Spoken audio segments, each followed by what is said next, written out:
예수님께서 태어나신 날입니다. 우리가 함께 모여서 축하도 하고 미역국도 먹어야 하는데 시절이 이래서 참 안타깝습니다.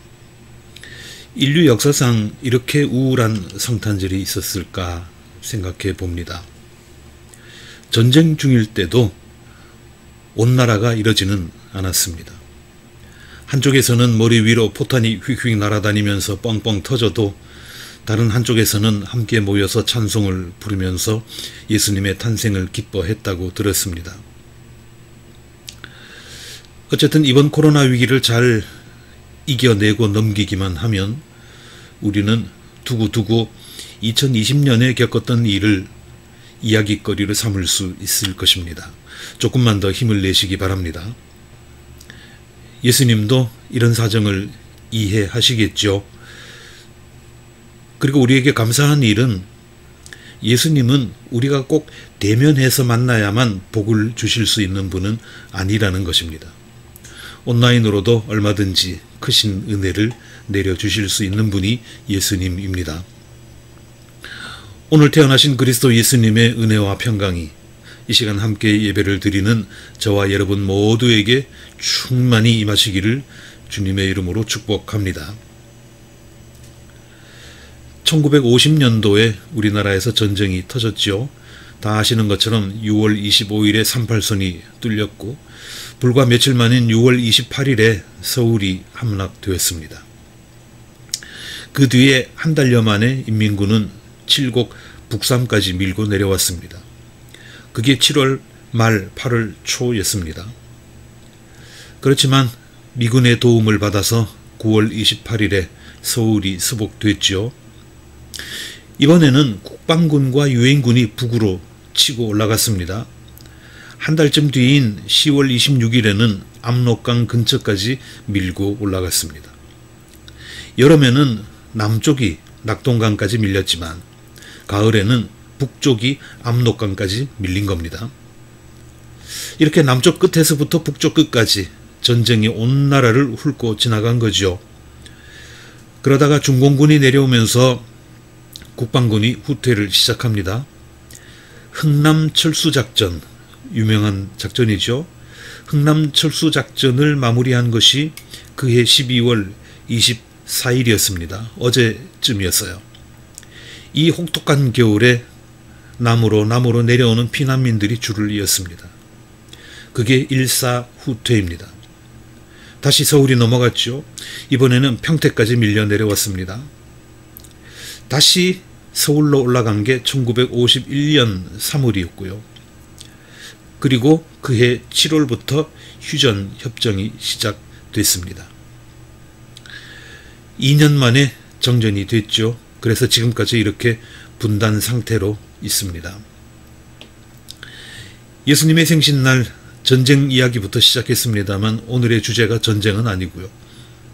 자, 이렇게 온 나라가 풍비박산난 가운데에 이산가족이 대단히 많이 생겼습니다. 그 가운데에 장기려라고 하는 분이 있습니다. 의사였어요. 이분은 6.25 난리통에 부인과 여러 자녀들을 북에 남겨둔 채 아들 하나만 데리고 황급히 피난을 내려왔습니다. 그러고는 평생 80평생을 독신으로 지냈습니다. 북에 아내가 있는데 어찌 또 여기서 새 아내를 얻겠느냐, 그런 거였죠. 남으로 내려온 장 박사는 한평생 형편이 어려운 사람들을 위해서 무료로 진료를 해주면서 살았습니다. 부산에 가면 대학병원 가운데에 고신대 병원이라고 있죠. 복음병원이라고도 부르는데 이 병원이 이분이 세운 겁니다. 어떤 인터뷰에서였을 거예요. 기자가 물었습니다. 선생님은 재산 모을 생각은 추호도 하지 않고 오로지 가난한 사람들을 위해서 의술을 바치셨는데 어째서 그런 삶을 사신 겁니까? 그랬더니 장기려 박사는 이렇게 대답했습니다. 내가 여기서 어려움에 부닥친 사람들을 정성껏 도우면 북에 남은 가족들도 고비마다 도움을 받을 수 있지 않겠습니까? 이렇게 대답을 했는데 살면서 어려움 겪지 않는 사람 어디 있겠습니까? 내가 여기서 선행을 베풀어야 북에 남은 가족들도 다른 사람들의 도움을 받을 수 있지 않겠는가. 그래서 그렇게 살았다는 겁니다. 우리 선조들은 이런 말을 했습니다. 내가 남의 귀인이 되어주지 않고 어떻게 길 떠난 내 자식이 귀인 만나기를 바라랴. 내가 남의 귀인이 되어주지 않고 어떻게 길 떠난 내 자식이 귀인을 만나기를 바라겠는가. 뭐 요즘이야 집 떠나서 길 나서는 거 어려운 일 아니죠. 고속열차나 고속버스 또는 승용차 이런 것들을 이용하면 전국 어디든지 몇 시간 안에 도착합니다. 가는 데마다 음식점 천지지요. 돈만 있으면 밤에도 좋은 곳에서 안전하게 잠을 잘 수 있습니다. 그렇지만 옛날에는 집 떠나면 고생이라고 그랬잖아요. 그야말로 위험하기 짝이 없는 게 여행이었습니다. 그래서 가는 곳마다 귀인을 만나야 하는 거예요. 길동무도 좋은 사람을 만나야 하고 주막에서도 귀인을 만나야 합니다. 이래서 내가 남이 귀인이 되어 주어야 한다. 그렇게 생각했던 겁니다. 그래야 길 떠난 내 자식도 귀인을 만나겠죠. 내가 귀인이 되는 거, 그래야 내가 귀인이 돼야 세상에 귀인이 존재하게 되지 않겠습니까? 근데 이게 옛날에만 그런 것이 아닙니다. 지금도 우리는 곳곳에서 귀인을 만나야 합니다. 그렇다면 누가 귀인입니까?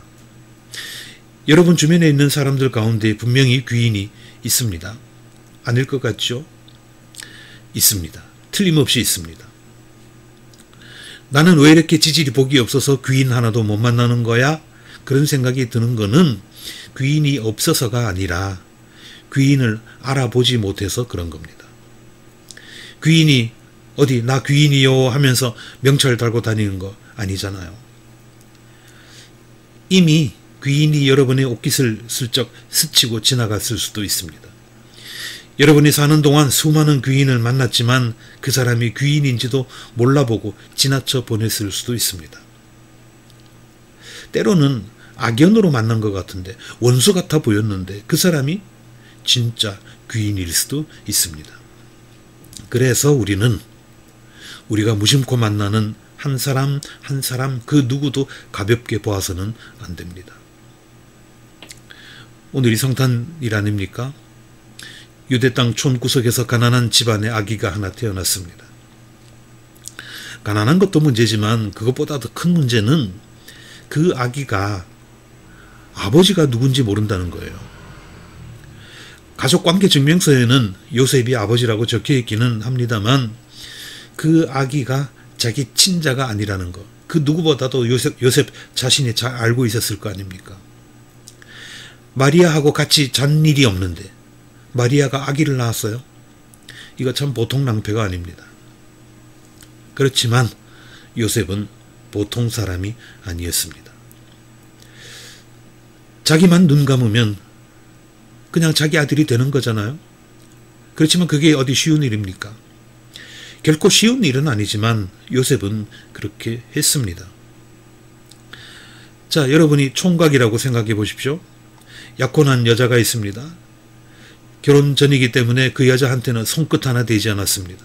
그런데 여자가 아기를 가졌어요. 그러면서 하는 말이 성령으로 잉태됐답니다. 지금 우리야 성경에 그렇게 써 있으니까 예수님은 성령으로 잉태되었다 그렇게 믿고 고백하지만 당사자라고 생각할 때 그 말 믿을 남자가 있겠습니까? 그렇지만 그런데도 요셉은 그 아기를 자기 아들로 받아들였습니다. 그 어려운 결단을 요셉이 한 거예요. 이게 귀인이 될 아기 아버지의 위용입니다. 엄청난 포스죠. 요즘 말로 쩌는 일입니다. 레벨이 다른 사람이에요. 그 정도 되니까 성인이란 소리를 듣는 겁니다. 예수님께서 태어나실 때 그때 상황을 생각해 보십시오. 누가 예수님을 귀인이라고 생각했겠습니까? 그 보잘것없는 가난한 집 아기를. 물론 동방박사들과 목자들 몇 사람이 그런 암시를 받았고 실제 아기 예수님께 경배도 하기는 했습니다마는 객관적으로 놓고 볼 때 귀인하고는 거리가 멀잖아요. 멀어도 한참 멀지 않습니까? 아버지가 변변하기를 합니까? 어머니가 변변하기를 합니까? 그렇다고 재산이 많기를 합니까? 보통 사람이, 동네 사람들이 귀인을 못 알아본 거 어쩌면 당연한 일이었을 겁니다. 그렇지만 세상에 예수님만한 귀인이 어디 있습니까? 귀인 중에 귀인이지요.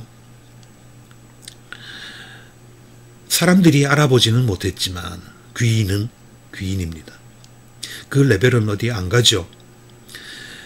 마태복음서 10장 40절에서 42절 말씀에 보면 예수님은 이런 말씀을 하셨습니다. 너희를 맞아들이는 사람은 나를 맞아들이는 것이요 나를 맞아들이는 사람은 나를 보내신 분을 맞아들이는 것이다. 예언자를 예언자로 맞아들이는 사람은 예언자가 받을 상을 받을 것이요 의인을 의인이라고 해서 맞아들이는 사람은 의인이 받을 상을 받을 것이다. 내가 진정으로 너희에게 말한다. 이 작은 사람들 가운데 하나에게 내 제자라고 해서 냉수 한 그릇이라도 주는 사람은 절대로 자기가 받을 상을 잃지 않을 것이다. 그랬습니다. 세상에서 가장 작은 사람, 세상에서 가장 보잘것없는 사람을 대접하는 것, 그런 사람들에게 냉수 한 그릇이라도 주는 것, 그것은 곧 예수님을 대접하는 것이라고 했죠. 그리고 그게 또한 하나님을 대접하는 일이기도 합니다. 다시 말합니다. 귀인은 명찰을 달고 다니지 않습니다. 어깨띠에 나 귀인이요 하고 써서 다니지도 않습니다. 귀인은 우리 가운데에 숨어 있습니다. 저나 여러분 주위에서 두드러지지는 않지만 함께 사는 사람 가운데에 귀인이 있습니다. 그런 까닭에 우리는 누구를 상대하든지 예수님 모시듯이 예수님 섬기듯이 해야 합니다. 그렇게 하면 우리도 귀인으로부터 도움을 받을 수 있을 겁니다. 그래야 집단한 내 자식이 귀인으로부터 대접을 받을 수 있을 겁니다. 예수님께서 태어나신 날 세상 모든 사람을 예수님인 듯이 예수님 모시듯이 모시는 저와 여러분이 되시기를 주님의 이름으로 기원합니다.